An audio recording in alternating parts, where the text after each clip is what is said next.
السلام عليكم ورحمة الله وبركاته. ازيكم حبايب قلبي؟ عاملين ايه؟ يا رب تكونوا بخير. النهارده هنعمل وصفة لو بتحب الكبدة ما ينفعش تعدي اسبوع الا وانتي عاملاها مرة ولا حاجة. النهارده هنعمل كبدة بالردة.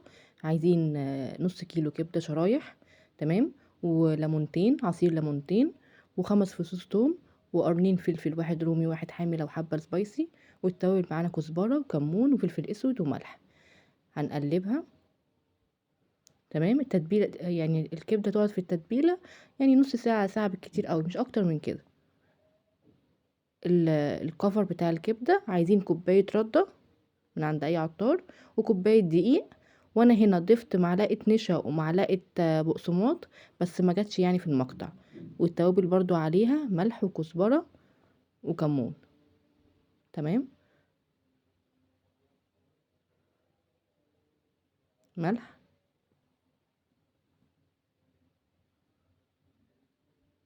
فلفل اسود، كمون، وشويه كزبره. تقليبه، تمام.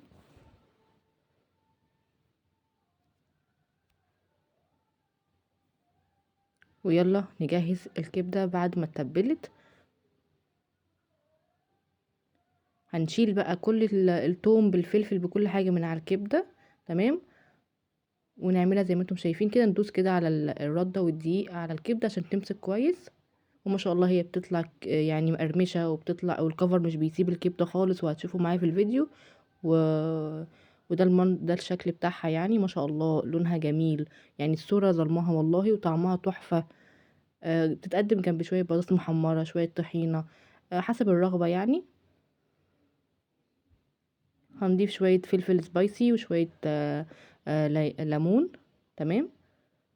هنا بقول لكم ان الكفر ماسك على الكبدة وما شاء الله يعني جميل جدا.